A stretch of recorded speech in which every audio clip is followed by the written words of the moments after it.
जी अस्सलाम वालेकुम। कैसे हैं आप सब? ठीक हैं?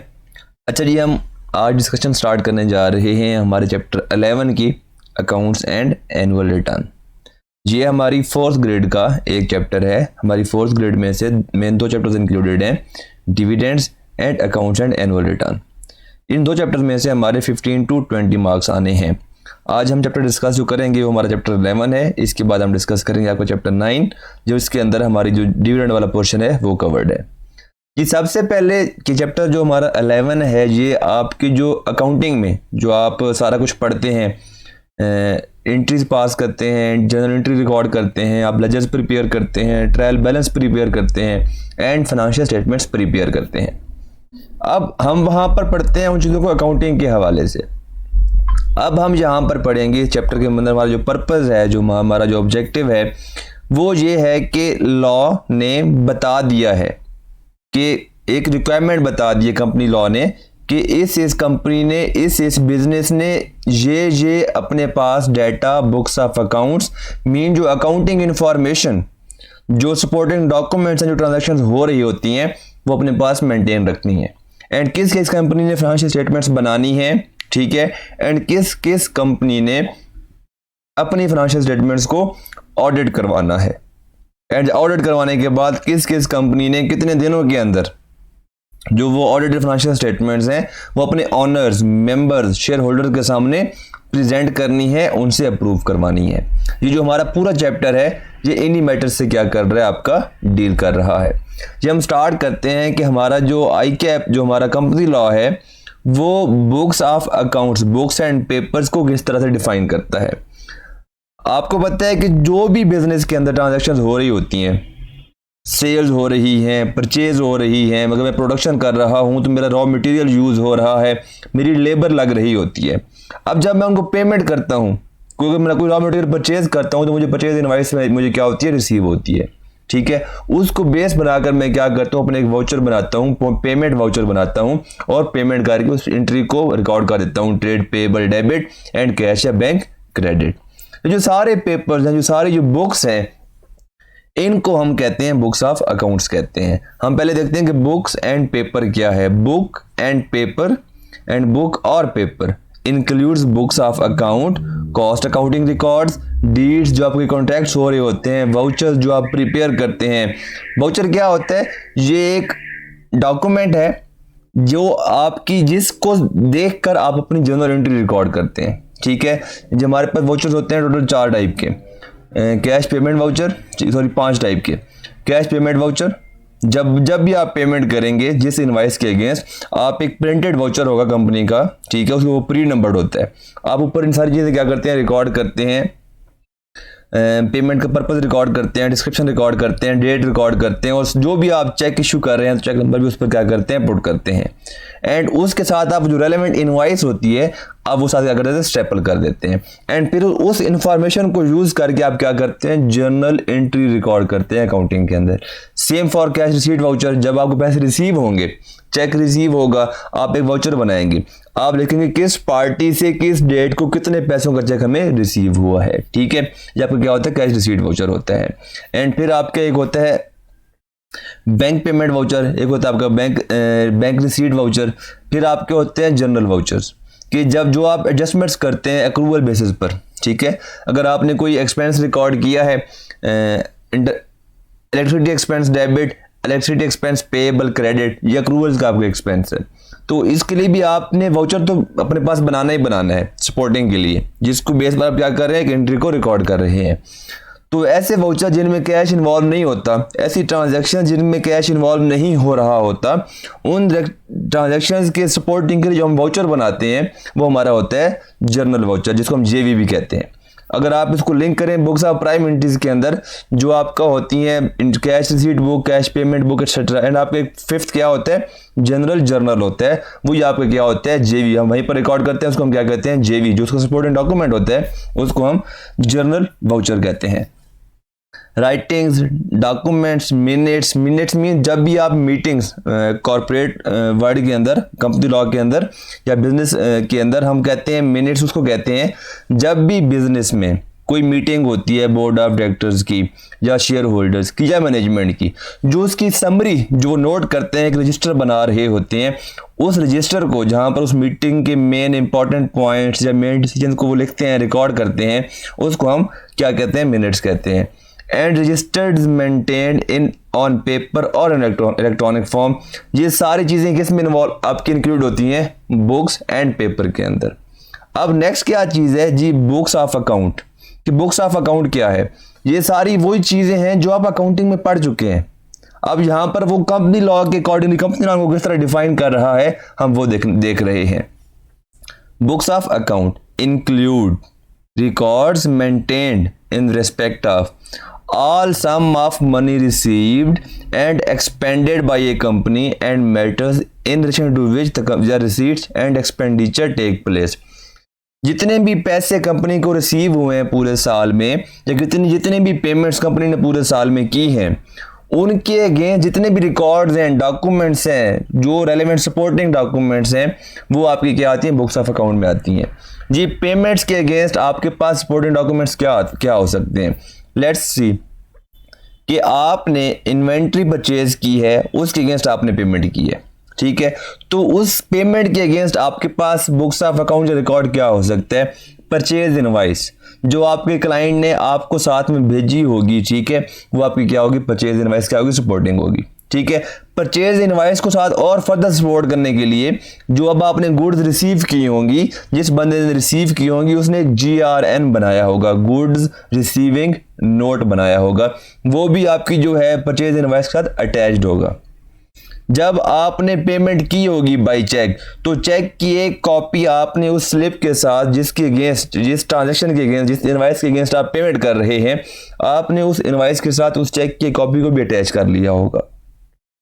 तो ये है आपके रिकॉर्ड्स पेमेंट के अगेंस्ट। अब जी सेम फॉर, अगर मैंने लेट्स सपोज एक परचेज की है व्हीकल, कार परचेज की है, अब उसके सपोर्टिंग डॉक्यूमेंट्स क्या हैं, जो कार का रजिस्ट्रेशन के डॉक्यूमेंट्स हैं, जो कार की ऑनरशिप के डॉक्यूमेंट्स हैं, जो मैंने पेमेंट की होगी बाय चेक, उस चेक की जो कॉपी है, ये सारी क्या हैं, आपके बुक्स ऑफ अकाउंट्स हैं, ये पेमेंट्स के अगेंस्ट। सेम फॉर रिसीट्स, जब आपको पैसे रिसीव हुए होंगे, जिस चीज़ के अगेंस्ट आपको पैसे मिले हैं, आपने सेल्स की हैं, तो सेल्स इनवाइस की एक कॉपी आपकी क्या होगी, अटैच होगी।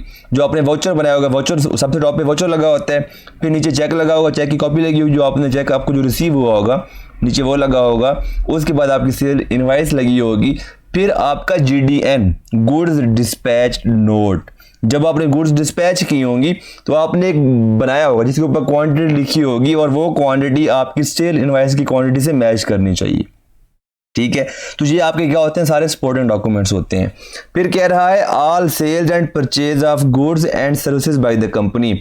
बुक्स ऑफ प्राइम एंट्रीज आपने अकाउंटिंग में पढ़ी होंगी, sales day book, purchase day book, जो क्रेडिट में आपकी हो रही होती हैं, sale return day book, purchase return day book, वो आपकी सारी क्या होती हैं, वो आपकी बुक्स ऑफ अकाउंट्स होते हैं। उनके अगेंस्ट रिलेटेड जो भी आपकी सेल इनवाइसेस होती हैं, जो आपकी परचेज इनवाइसेस होती हैं, जो आपके डेबिट नोट्स होते हैं, जो आपके क्रेडिट नोट्स होते हैं, वो आपके किस में फॉल करते हैं, बुक्स ऑफ अकाउंट में फॉल करते हैं। यहाँ पर उनकी डिस्कशन हो रही है। All assets and liabilities of the company, अगर आपने एक एसेट परचेज किया है तो आपके पास जो उसके रिलेटेड डॉक्यूमेंट्स हैं, सपोर्टिंग डॉक्यूमेंट्स हैं। अगर आपकी एक लायबिलिटी इनकर की है, लायबिलिटी क्या, आपने एक लोन, आपका एग्रीमेंट हुआ है बैंक के साथ, बैंक ने आपको लोन दिया है, बैंक आपको लोन वैसे तो नहीं दे देता, प्रॉपर एक आप एप्लीकेशन फाइल करते हैं, एक एग्रीमेंट होता है, दोनों पार्टी साइन करती हैं, कंपनी की मैनेजमेंट साइन करती है, दूसरी साइड से बैंक की मैनेजमेंट साइन करती है, टर्म्स एंड कंडीशन डिफाइन होती हैं, जो एक लायबिलिटी अराइज हुई है, जो मैंने एक लोन लिया है। अब उसको जो सपोर्टिंग मेरे पास जो डॉक्यूमेंट्स हैं सारे के सारे, जो रिकॉर्ड्स हैं मेरे पास, जो एग्रीमेंट है, जो भी लोन डीड है, वो सारे क्या हैं, बुक्स ऑफ अकाउंट्स में फॉल करते हैं। Items of cost in respect of production, processing, manufacturing और माइनिंग एक्टिविटीज़। अगर आपका बिजनेस क्या है, मैन्युफैक्चरिंग आपका बिजनेस है, तो आपने मटेरियल परचेज किया होगा, ठीक है, तो आपने मटेरियल जो कंज्यूम किया होगा, वो आपको पता है कि बिजनेस कैसे चल रहा होता है। बिजनेस के बहुत सारे डिपार्टमेंट्स होते हैं, प्रोडक्शन डिपार्टमेंट सेपरेट होता है, फाइनेंस डिपार्टमेंट सेपरेट होता है, जो इन्वेंट्री मैनेजमेंट का डिपार्टमेंट होता है वो सेपरेट होता है, जिसके पास रॉ मटेरियल पड़ा होता है, जिसको हम कहते हैं स्टोर कीपर भी कहते हैं। अगर प्रोडक्शन डिपार्टमेंट को कोई मटेरियल चाहिए, प्रोडक्शन में रिक्वायर्ड है, वो आपका मटेरियल पड़ा हुआ है स्टोर के अंदर, स्टोर कीपर क्या है, स्टोर का इंचार्ज है, वो एक डॉक्यूमेंट जिसको हम कहते हैं रिक्विजिशन रिपोर्ट या रिक्विजिशन जो ऑर्डर है वो बनाएगा, वो कहेगा कि जनाब ये आइटम नंबर है, ये उसका कोड है, मुझे इतनी क्वांटिटी चाहिए। नीचे अपनी जो डिपार्टमेंट की उसकी स्टैंप होगी वो स्टैंप लगाएगा एंड उस पर साइन करेगा एंड वो रिक्विजिशन ऑर्डर वो भेजेगा स्टोर कीपर के पास।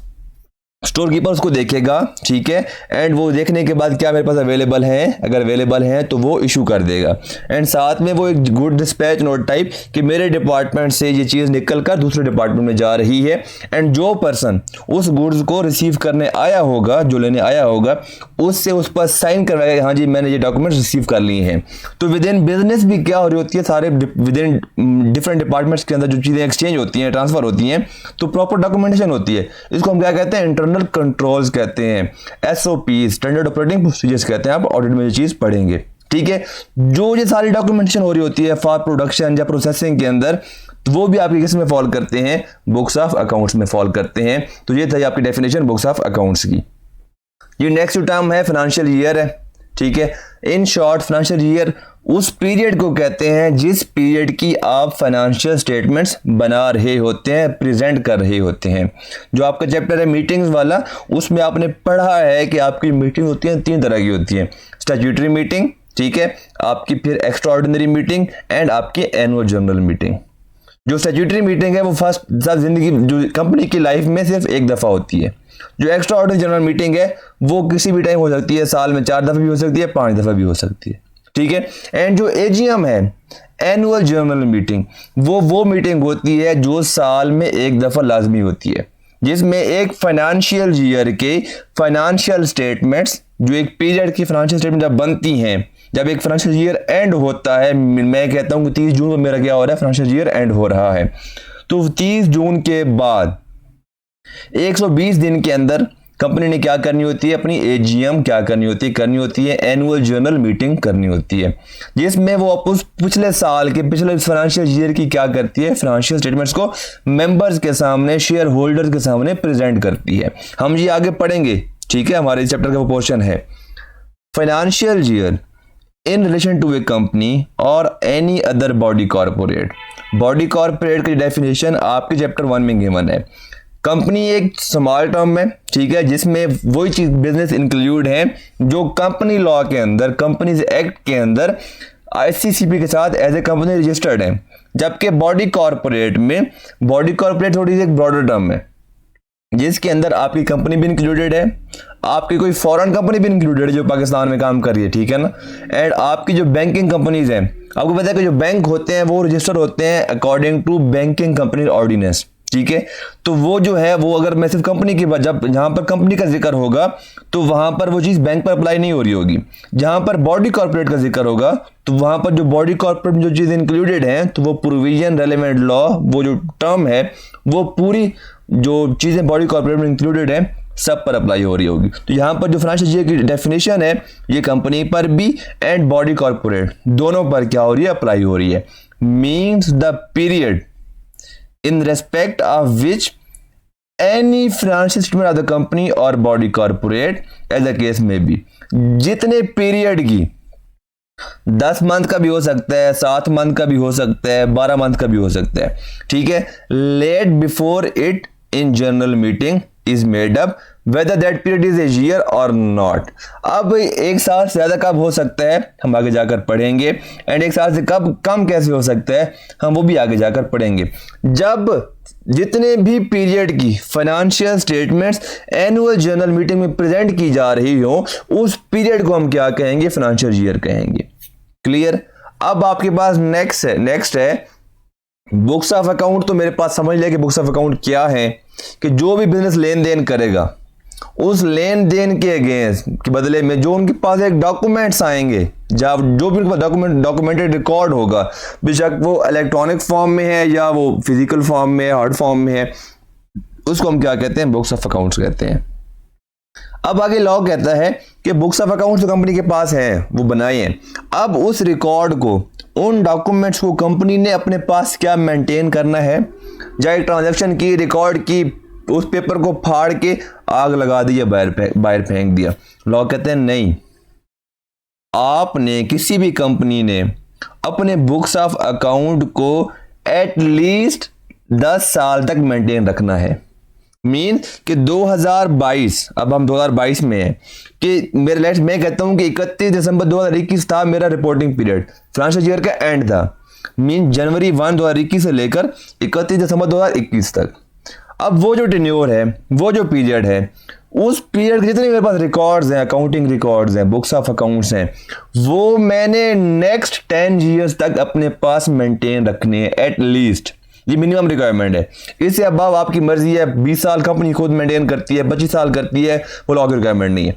10 साल मिनिमम क्या है, वो 10 क्या है आपके लॉ की रिक्वायरमेंट है। मीन कि 2021 के अकाउंट्स, बुक्स ऑफ अकाउंट्स मैंने 22, 23, 24, 25, 26, 27, 28, 29, 30 एंड 31, मैं 31 दिसंबर 2031 तक, ये मैंडेटरी है, लॉ की रिक्वायरमेंट है कि मैंने उन बुक्स ऑफ अकाउंट्स को मेंटेन करना है जो किससे बिलोंग कर रहे हैं, 1 जनवरी 21 से लेकर 31 दिसंबर 21 तक। जक्कम जनवरी 2032 पे जाकर मैं उनको डिस्पोज ऑफ कर सकता हूँ, ठीक है, फिर लोग कोई लीगल रिक्वायरमेंट नहीं होगी जी। Every company shall prepare and keep at its registered office, registered office, जो आपने अपने ऑफिस रजिस्टर करवाया होगा सीसीपी के साथ, आपने वहां पर अपनी बुक्स ऑफ अकाउंट्स को क्या करना है, प्रिपेयर करके वहां पर रखना है अपने पास।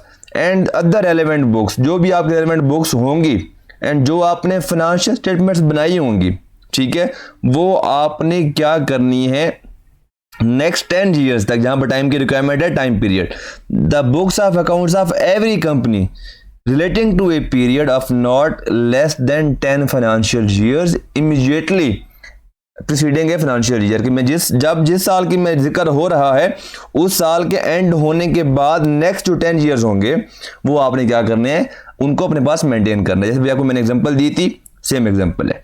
अब नेक्स्ट है कि कॉस्ट अकाउंट्स। कॉस्ट अकाउंट्स कौन से होते हैं, जो बिजनेस के अंदर, जो अगर एक बिजनेस है, वो मैन्युफैक्चरिंग कंपनी है, ठीक है, जो उनके अंदर जो मैन्युफैक्चरिंग अकाउंट्स बन रहे होते हैं, जो अंदर सारे डॉक्यूमेंट्स बन रहे होते हैं प्रोडक्शन के अंदर, ठीक है, जो भी आपको मैंने एग्जांपल में बताया भी था, तो वो जो सारे के सारे कॉस्ट अकाउंट्स के डॉक्यूमेंट्स हैं, जो बुक्स ऑफ अकाउंट्स हैं, वो भी कंपनी ने 10 साल तक मेंटेन करने हैं जी। क्या यहाँ पर लिखा हुआ है कि आपने अपने रजिस्टर्ड ऑफिस में क्या करना है, बुक्स ऑफ अकाउंट्स को मेंटेन करना है। तो लॉ कहता है कि क्या अगर एक कंपनी चाहे, अगर एक कंपनी चाहती है कि यार नहीं, मैं मेरे जो रजिस्टर्ड ऑफिस है वहाँ पर मैं इतने कहाँ पे कागज़ रखूँ या डॉक्यूमेंट्स रखूँ, तो हम कोई ऐसी जगह किसी और बिल्डिंग में, किसी और रूम में, हमारे रजिस्टर्ड ऑफिस के अलावा कोई हम एक सेपरेट एक बिल्डिंग ले लेते हैं रेंट पर, वहाँ पर बुक्स ऑफ अकाउंट्स को मेंटेन करते हैं। तो क्या कंपनी के पास ये ऑप्शन है? जी है। लॉ कहता है कि बोर्ड ऑफ डायरेक्टर्स ये डिसीजन ले सकते हैं कि हम कंपनी की इन बुक्स ऑफ अकाउंट्स को किसी और प्लेस पर मेंटेन रखते हैं, लेकिन जैसे ही बोर्ड वो डिसीजन लेगा, बोर्ड ऑफ डायरेक्टर वो डिसीजन लेंगे, तो ये कंपनी की रिक्वायरमेंट, कंपनी की रिस्पॉन्सिबिलिटी है, बोर्ड की रिस्पॉन्सिबिलिटी है कि वो रजिस्ट्रार को नोटिस भेजेंगे जिसमें वो बताएंगे कि जनाब जो फुल एड्रेस हमारे जो नई प्लेस जहां पर हम अपने बुक्स ऑफ अकाउंट्स आज के बाद रखेंगे, मेंटेन करेंगे, उसका फुल एड्रेस ये है। और ये कब उन्होंने बताना है? जैसे ही बोर्ड डिसीजन लेगा उसके विद इन 7 डेज उन्होंने रजिस्ट्रार को बाय नोटिस बताना है। आपने ये एग्जांपल पढ़ लेनी है, ये जो हमने भी चीज़ डिस्कस की है उसी के बारे में बता रही है, आपको सारी बात डिटेल में क्लियर समझ आ जाएगी जी। अगर मेरी कोई ब्रांचेज हैं, आपको पता है कि अगर मैं बात कर लूँ, मैं किसी भी बैंक की बात कर लें, तो उनका हेड ऑफिस, रजिस्टर्ड ऑफिस एक जगह पे होता है और उनकी पूरे पाकिस्तान में, ठीक है, कोई ऑलमोस्ट हंड्रेड्स में क्या है ब्रांचेज हैं। तो क्या उन सारी ब्रांचेज का डाटा, वो भी तो बुक्स ऑफ अकाउंट्स हैं, ठीक है, बिजनेस की ट्रांजेक्शन हो रही होती है, एक ही बिजनेस है, मैं कहता हूँ कि HBL हबीब बैंक लिमिटेड है, तो उनके लिए क्या रिक्वायरमेंट है? क्या एक बिजनेस ने, एक बैंक ने अपनी सारी ब्रांचेस का डाटा जो है बुक्स ऑफ अकाउंट्स हैं, क्या अपने हेड ऑफिस में रखने हैं? कहाँ पर रखेंगे इतने, वो सारी चीज़ें मेंटेन करेंगे? अगर वो सारा डाटा वो मंगवा लेते हैं हेड ऑफिस के अंदर, अगर मैं कहता हूँ कि इस्लामाबाद में एक ब्रांच में एक बंदा जाता है कि यार मेरे आपके पास ये एग्रीमेंट है, मुझसे गुम हो गया, मुझे दिखाएं कि हमारी टर्म्स एंड कंडीशंस क्या थी, क्योंकि बैंक के पास तो अवेलेबल होते हैं, तो क्या आप वो कराची हेड ऑफिस है उसको मंगवाएंगे, 10 दिन 15 दिन वेट करेंगे उस चीज़ का? तो यहाँ पर लॉ ने कहा है कि अगर एक कंपनी, एक बिजनेस, उसकी बहुत सारी ब्रांचेज हैं, तो अगर एक कंपनी अपने उस ब्रांच का डाटा उस ब्रांच में मेंटेन करती है, ठीक है, data mean books of account, सारे इंपॉर्टेंट डॉक्यूमेंट्स जो भी चीजें हैं मेंटेन करती है। एंड पीरियोडिकली, सेमी एनुअली या एनुअली, साल में एक दफा एटलीस्ट, उस ब्रांच की जो समरी है अकाउंट्स की, जो समरी है, समराइज रिटर्न्स हैं, समराइज फॉर्म में रिपोर्ट्स हैं, अगर वो हेड ऑफिस में भेजती रहती है तो हम ये कंसीडर करेंगे कि वो सारी कंप्लायंस कर रही है बुक्स ऑफ अकाउंट्स मेंटेन करने की।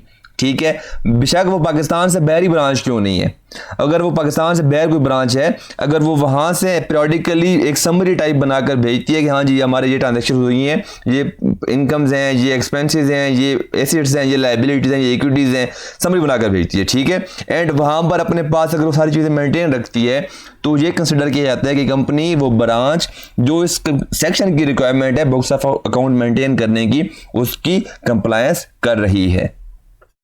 बुक्स ऑफ अकाउंट्स बन गए, कंपनी बना रही है, मेंटेन भी कर रही है, क्या उन बुक्स ऑफ अकाउंट्स को directors, board of directors inspect कर सकते हैं?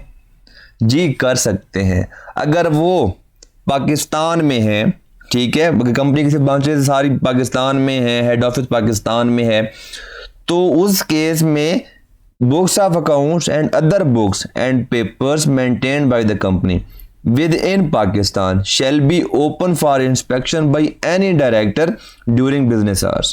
ठीक है, कि बिजनेस आवर्स के ड्यूरेशन में डायरेक्टर्स, कोई भी डायरेक्टर क्या कर सकते हैं, बुक्स ऑफ अकाउंट्स को इंस्पेक्ट कर सकता है अगर वो विद इन पाकिस्तान मेंटेन्ड है। अगर कोई इंफॉर्मेशन पाकिस्तान आउटसाइड कंट्री है, ब्रांचेस आउटसाइड कंट्री है, तो उसमें ऐसा नहीं होना कि कम डायरेक्टर्स के हमने भी पाकिस्तान से बाहर जाकर क्या करना है, उन इन्फॉर्मेशन को इंस्पेक्ट करना है। लॉ कहता है कि नहीं, तो उस केस में कंपनी ने क्या करना है कि बोर्ड ऑफ डायरेक्टर्स के सामने इंस्पेक्शन के लिए उस डाटा को, जो है कॉपीज है, जो बुक्स ऑफ अकाउंट्स हैं, उनको प्रेजेंट करे, प्रोड्यूस करे, मतलब वहां से मंगवाए समरी एंड डाटा सारा, एंड वो क्या करे, जो समरी है एक्चुअली में, जो समरी मिल रही होती है, वो क्या करे, डायरेक्टर्स को प्रोवाइड करे, जहाँ ये इंस्पेक्ट करें। मतलब डायरेक्टर्स इस बहाने से बाहर नहीं जा सकते कि वो क्या करने जा रहे हैं, अपनी जो है बुक्स ऑफ अकाउंट्स है इंस्पेक्ट करने जा रहे हैं। ठीक है, एंड अगर कोई डायरेक्टर की बुक्स ऑफ अकाउंट्स को इंस्पेक्ट करना चाहता है, तो उस केस में जो कंपनी के बाकी ऑफिसर्स हैं, जीएम है या कोई मैनेजर्स हैं, वो सारी असिस्टेंस प्रोवाइड करेंगे जो रिक्वायर्ड है डायरेक्टर को उसकी इंस्पेक्शन के लिए। क्या members share holders books of accounts को इंस्पेक्ट कर सकते हैं? जी, कोई लीगल रिक्वायरमेंट नहीं है, उनके पास कोई राइट नहीं है कि वो क्या करें, मेंबर्स क्या करें, बुक्स ऑफ अकाउंट्स को इंस्पेक्शन कर सकें।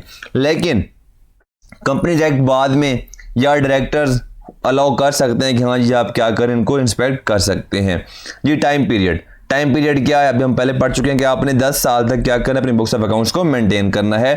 जी, रिक्वायरमेंट फॉर लिक्विडेटर, हमारा जो लास्ट चैप्टर है जिसमें हमने वाइंडिंग अप पढ़ना है, कंपनी की लिक्विडेशन पढ़नी है, उसमें हम क्या करेंगे, चीज़ को डिस्कस करेंगे, ये क्या चीज़ है।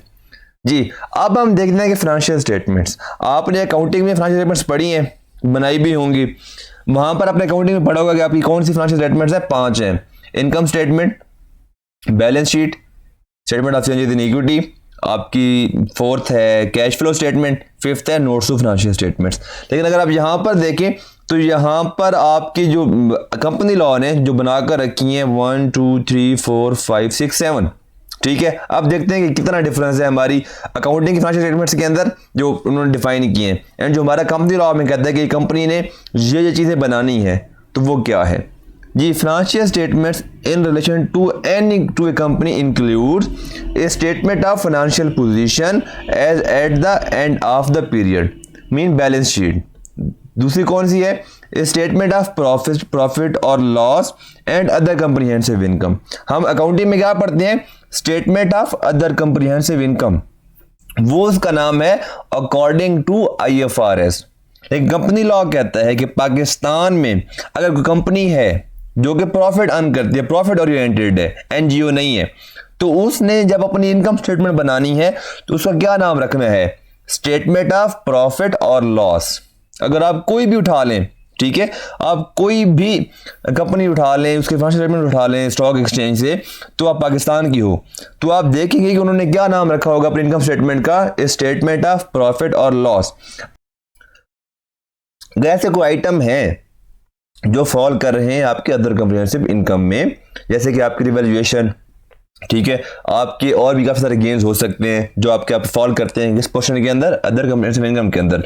तो उस केस में जो आपकी उस स्टेटमेंट का नाम होगा, इनकम स्टेटमेंट का नाम होगा, वो होगा स्टेटमेंट ऑफ प्रॉफिट और loss and other comprehensive income. ठीक है, अगर एक कंपनी है जो कि एज ए एनजीओ काम कर रही है, एज ए एनपीओ काम कर रही है, जब हम किसी एनजीओ की, किसी एनपीओ की जब हम बनाते हैं इनकम स्टेटमेंट बनाते हैं, तो उस केस में उसको नाम देते हैं इनकम एंड एक्सपेंडिचर स्टेटमेंट। ठीक है, फॉर द पीरियड। उसको हम प्रॉफिट एंड लॉस नहीं कहते, इनकम एंड एक्सपेंडिचर पीरियड कहते हैं। आप FR1 जो आपका KF1 है, आपने उस पर ये चीज़ डिस्कस की होगी जी। नेक्स्ट है आपका statement of changes in equity, same नाम है, statement of cash flows for the period. ठीक है, notes comprising of summary of significant accounting policies and other explanatory information. ठीक है, जो हमारी वहां पर भी 5वीं है, पहली 5 तो वो डिस्कस हो गई। 6वीं में कहते हैं comparative information in respect of the preceding period. अगर आप देखें, अगर आप IFRS की बात करें तो वहां पर हम क्या बनाते हैं, सिर्फ एक बैलेंस शीट बनाते हैं, सारी चीजें बनाते हैं, एक साल की बना रहे होते हैं। लेकिन कंपनी लॉ रिक्वायर करता है कि अगर आप एक साल की बैलेंस शीट बना रहे हैं, let's suppose 31 December 2021 period and है, अगर मैं 2021 की मैं बना रहा हूँ फाइनेंशियल स्टेटमेंट्स, तो आपने वो कहता है कि आपने साथ में कंपैरेटिवली 2020 की भी शो करवानी है, ये लीगल रिक्वायरमेंट है। ठीक है, जो आप साथ में कंपैरेटिव शो करवाते हैं 2020 का, तो वो आपकी क्या होती है, आपकी क्या है, 6th स्टेटमेंट है जो 5 स्टेटमेंट्स का पार्ट है। उसके अलावा आपसे कंपनी लॉ या आपका जो रजिस्ट्रार है, जो कंपनी लॉ है, SECP है, कोई और स्टेटमेंट अगर रिक्वायर करता है, वो भी आपकी क्या होगी, फाइनेंशियल स्टेटमेंट्स का पार्ट हो जाएगी। ठीक है, फिर आगे वो डिफाइन कर रहा है आपका chief financial officer. Chief financial officer means an individual appointed to perform such functions and duties as are customarily performed by chief financial officer.